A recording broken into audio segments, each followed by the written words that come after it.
सर्वांना नमस्कार। अखिल भारतीय किसान सभाच्या राज्य समितीच्या वतीने 26 एप्रिल ते 28 एप्रिल 2023 ह्या दरम्यान अकोले ते लोणी जिल्हा अहमदनगर येथे 3 दिवसाचा पायी मोर्चा निघत आहे। राज्यभरातून हजारो शेतकरी ह्या मोर्चामध्ये सहभागी होत आहेत। लोणी येथे आपल्या राज्याचे महसूल मंत्री माननीय श्री राधाकृष्ण विखे पाटील साहेब यांच्या कार्यालयावर हा मोर्चा जाऊन धडकणार आहे। 28 तारखेला हा मोर्चा पोहोचेल आणि इथे ह्या सगळ्या शेतकऱ्यांच्या, श्रमिकांच्या, कामगारांच्या ज्या मागण्या आहेत त्या मागण्या जर पूर्ण झाल्या नाहीत तर तिथेच महामुक्काम आंदोलन 28 तारखेपासून सुरू केलं जाणार आहे। 26 तारखेला अकोल्यापासून जो काही पायी मोर्चा हजारो शेतकऱ्यांचा सुरू होत आहे त्या मोर्चामध्ये राज्यभरातील शेतकऱ्यांचे विविध महत्त्वाचे प्रश्न परत एकदा प्रमुख चर्चेच्या ठिकाणी आणणं आणि त्यांची सोडवणूक करून घेणं यासाठी किसान सभेने परत एकदा पायी मोर्चाची हाक दिलेली आहे। या मोर्चामध्ये आता झालेल्या जी काही नुकसान भरपाई आहे, जो अवकाळी पाऊस होता आणि जी काही नुकसान भरपाईची रक्कम आहे ती द्या, शेतमालाच्या हमीभावाचा प्रश्न आहे, वन जमिनीचा प्रश्न आहे आणि मुख्य म्हणजे देवस्थान आणि इनाम वर्ग 3च्या जे जमिनी कसणारे शेतकरी आहेत त्या जमिनी त्यांच्या नावाने करणारा कायदा की जो शेतकऱ्यांचं हित पाहिजे अशा प्रकारचा कायदा व्हावा, अशा प्रकारची सुद्धा मागणी ह्या मोर्चामध्ये केली जात आहे। आम्ही आज आपल्या समोर जे येतोय किसान सभा पुणे जिल्हा समितीच्या वतीने जी आमची भूमिका आपल्या समोर आम्ही मांडतोय ती मुख्यतः पुणे जिल्ह्यामधल्या आदिवासी भागातील हिरड्याची खरेदी आणि हिरड्याचे नुकसान भरपाईचा विषय ह्या मुद्द्याच्या अनुषंगाने आम्ही आपल्या समोर काही माहिती आणि त्याविषयीची आमच्या संघटनेची भूमिका ह्या ठिकाणी प्रकट करतोय। हिरड्याला धरून काही मागण्या ह्या पायी मोर्चामध्ये आपण केलेल्या आहेत। हजारो शेतकरी याच्यामध्ये पुणे जिल्ह्यातील, नगर जिल्ह्यातील सहभागी होतोय आणि हिरड्याच्या विषयी काही महत्त्वपूर्ण मागण्या समोर आणून त्या मागण्या त्यांची परिपूर्तता कशी होईल, त्या मागण्या यशस्वी कशा होतील याच्यासाठी हजारोच्या संख्येने शेतकऱ्यांनी, शेतकरी बांधवांनी, आदिवासी भागातील जनतेने मोठ्या संख्येने याच्यामध्ये सहभागी व्हावं अशी आम्ही आपल्याला विनंती करतो। काय आहेत ह्या बाळ हिरड्याच्या विषयीच्या मागण्या आपल्या त्या जरा आपण समजून घेऊया। पहिल्यांदा हा मुद्दा आपण लक्षात घेतला पाहिजे की हिरडा हे जे आयुर्वेदिक फळ आहे, ही जी काही सगळं बाळ हिरडा ज्याला जो आणि बाळ हिरडा आणि मोठा हिरडा याला आयुर्वेदामध्ये प्रचंड महत्त्व आहे। अत्यंत औषधी गुणधर्म असलेले हे फळ आहे। बाळ हिरड्याची जी काही आयुर्वेदामध्ये त्याची जी उपमा त्याला दिलेली आहे, बाळ हिरड्याला जी उपमा दिलेली आहे आयुर्वेदामध्ये ती माते समान त्याला उपमा दिलेली आहे की जशी आई आपल्या लेकराचा ज्या पद्धतीने संगोपन करते त्या पद्धतीने अत्यंत आपल्या आरोग्याची काळजी घेणारा हा बाळ हिरडा आयुर्वेदामध्ये त्याला मानलं जातं आणि म्हणून बाळ हिरड्याच्या विषयी त्याचं महत्त्व वर्णन करणारं आयुर्वेदामध्ये तुम्हाला अनेक त्याची उपमा किंवा त्याला अनेक त्याच्या पंक्ती, अनेक त्याच्याविषयीची उदाहरणं आपल्याला सगळी आयुर्वेदामध्ये दिसतील। बाळ हिरड्याला बाजारपेठेमध्ये सुद्धा, भारताच्याही बाजारपेठेत आणि जागतिक लेवलच्याही बाजारपेठेमध्ये प्रचंड महत्त्व आहे आणि म्हणून बाळ हिरड्याची मोठी उलाढाल आपल्याला होताना दिसते। आणि जर ओपन मार्केटवर आपण जर गेलो, वेगवेगळ्या जर आपण जर सर्च केलं इंटरनेटवर तर बाळ हिरड्याची किलो मागे जवळपास 300 पासून तर 800 पर्यंत आपल्याला बाळ हिरड्याच्या त्याच्या गुणवत्तेनुसार त्याला किलोला दर मिळताना आपल्याला दिसतोय। बाळ हिरड्याचं उत्पादन आणि हिरड्याचं जे काही सगळं उत्पादन होत आहे ते मुख्यतः भारतभरातल्या काही विविध मोजक्या ठिकाणी होत आहे। आपल्या राज्यामध्ये सह्याद्रीच्या पर्वतरांगेमध्ये पुणे जिल्ह्यातील आंबेगाव, जुन्नर, खेड, मावळ, काही प्रमाणात मुळशी आणि शेजारच्या अहमदनगरमधील अकोले तालुका ह्या ठिकाणी हिरड्याचं उत्पादन मोठ्या प्रमाणात होते।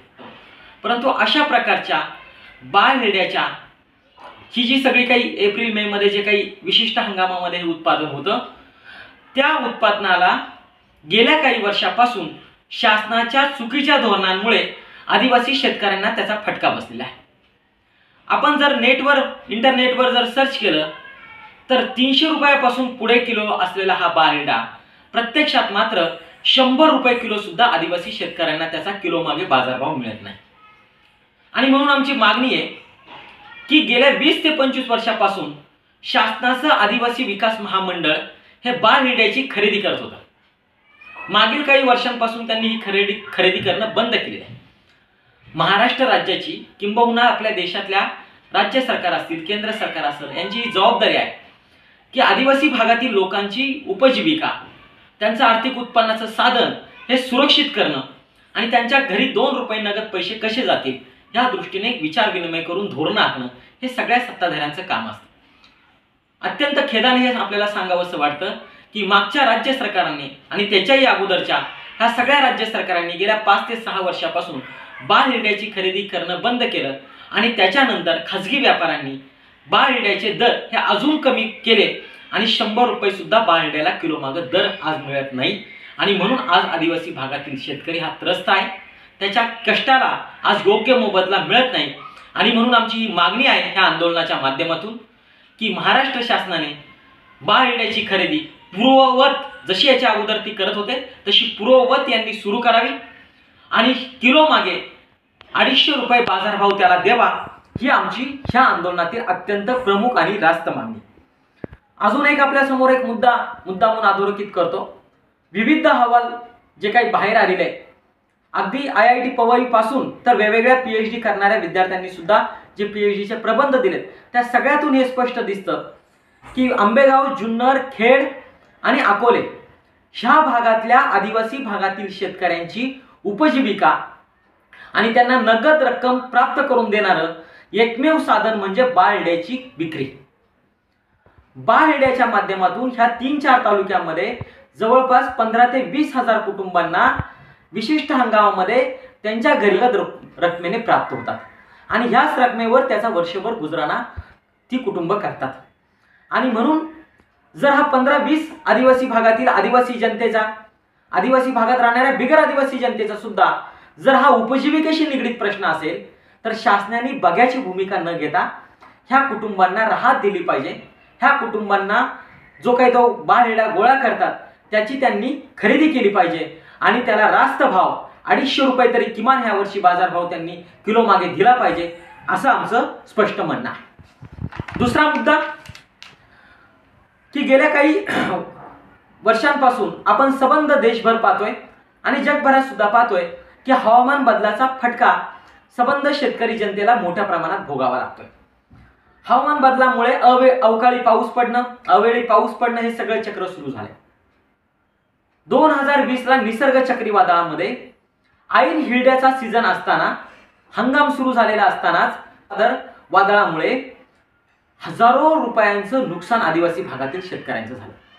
हिरड्यांचं नुकसान झालं, हिरड्यांच्या झाडांचं नुकसान झालं, हिरडा फळाचं नुकसान झालं आणि त्याच्यानंतर सबंध जनतेने, त्या भागातील वेगवेगळ्या संघटनांनी ही मागणी केली की आमचे पंचनामे ह्या नुकसानीचे करा आणि आम्हाला नुकसान भरपाई दिली पाहिजे। आमची उपजीविका ह्या सगळ्या बाळ हिरड्यावर आहे। शासनाने नुकसान भरपाईचे पंचनामे केले, 2020 ला याचे पंचनामे झाले। आज 2023 वर्ष, एकट्या आंबेगाव तालुक्यामधून जवळपास 3200 शेतकऱ्यांची पंचनामे झाले। एकट्या जुन्नर मधून जवळपास 800 शेतकऱ्यांचे पंचनामे झाले। एकट्या आंबेगाव तालुक्यातल्या शेतकऱ्यांना जवळपास 14 कोटी रक्कम ही नुकसान भरपाई पोटी देणं आहे, अशी आम्ही जी काही माहिती घेतली अधिकाऱ्यांकडून त्या माहिती आधारे मी आपल्याला हे सांगतोय। जुन्नर मध्ये लाखो रुपये शेतकऱ्यांना देणं आहे। 2020 ला हिरड्याच्या नुकसानीचे पंचनामे झालेत आणि हे वर्ष 2023 चाललंय, परंतु अद्याप शेतकऱ्याला नया रुपया सुद्धा ह्या नुकसान भरपाईचा अजून मिळाला नाही। आणि म्हणून किसान सभेने ह्या पायी मोर्चाच्या 26 ते 28 आंदोलनात ही आग्रहाने मागणी घेतलेली आहे की हिरड्याच्या ज्या नुकसान भरपाईचे तुम्ही पंचनामे केलेत त्याची नुकसान भरपाई आम्हाला तात्काळ अदा करा, ही दुसरी मागणी ह्या आंदोलनामध्ये अत्यंत महत्त्वाची आहे। तिसरी अत्यंत एक महत्त्वाची मागणी आहे की हिरड्याची झाडं बऱ्याच वेळा फॉरेस्ट विभागाचा किंवा इतर विभागांचा असा समज असतो की ती फक्त जंगलामध्येच आहेत आणि जंगलामध्ये असल्यामुळे ते गौण रूपच आहे, परंतु आपल्याला हे सगळ्यांना अत्यंत नम्रतापूर्वक मी हे सांगू इच्छितो की आदिवासी भागातील खाजगी जमीन क्षेत्रावर प्रचंड मोठ्या प्रमाणामध्ये हिरड्याची झाडे आहेत। त्या हिरड्याच्या झाडांची नोंद त्या शेतकऱ्याच्या सातबाऱ्यावर तात्काळ करावी अशी तिसरी मागणी ह्या आंदोलनामध्ये आहे।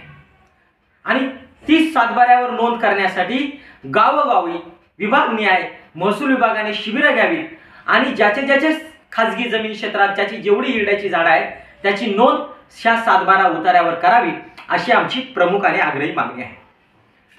चौथी हिरड्याच्या विषयीची जी आमची मागणी आहे ती म्हणजे काय की जुन्नर शहरामध्ये जुन्नर आणि आंबेगाव आणि खेड भागातल्या सगळ्या शेतकरी आदिवासी बांधवांनी सगळ्यांनी एकत्रित येऊन कुकडेश्वर आदिवासी हिरडा कारखाना हा जो काही एक शेअर रक्कम घेऊन हा सहकारी कारखाना सुरू केलेला आहे। हा कारखाना अद्याप प्रत्यक्ष त्याच्यातून उत्पादन सुरू झालेलं नाही, परंतु खूप मोठ्या प्रमाणात त्याचं इन्फ्रास्ट्रक्चर त्याची इतर कामं सगळी प्रक्रिया पूर्ण झाली आहे। राज्य शासनाने काही आर्थिक मदत जर या कारखान्याला केली तर हा कारखाना त्वरित सुरू होईल अशा प्रकारचं सगळं नियोजन झालेलं आहे। परंतु राजकीय सगळ्या ससे खोलपटमध्ये राजकीय या सगळ्या कोलाहलामध्ये आदिवासी भागातल्या जनतेने पुढाकार घेऊन अशा प्रकारचा एक सहकारी कारखाना जो सुरू केलाय त्या कारखान्याला शासनाला जी काही त्याला रक्कम लागते सुरू करण्यासाठीची ती सुद्धा रक्कम आजपर्यंत देता आली नाही। ही अत्यंत खेदाची गोष्ट आहे आणि म्हणून महाराष्ट्र शासनाने हा जुन्नर मधील कारखाना त्वरित सुरू करण्यासाठी त्याला जी काही आवश्यक मदत लागते ती मदत ते आर्थिक सहाय्य तात्काळ करावं आणि हा हिरडा कारखाना जुन्नर मध्ये सुरू करण्यासाठी अत्यंत सकारात्मक निर्णय तात्काळ घ्यावा अशी आमची एक आग्रहाची मागणी आहे।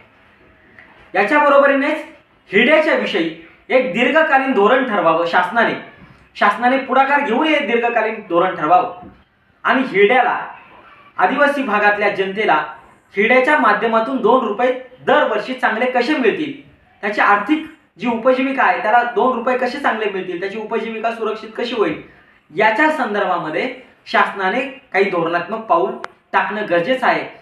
आणि या सगळ्या पार्श्वभूमीवर याचबरोबरीने हिरड्याला याच्या पुढे सुद्धा जेव्हा कधी नुकसानीला सामोरं जावं लागेल अवकाळी पावसामुळे जेव्हा हिरड्याचं कधी नुकसान होईल त्याची नुकसान भरपाई सुद्धा जशी आता 2020ला केली आणि 23 पर्यंत मिळाली नाही अशी गत होता कामा नये।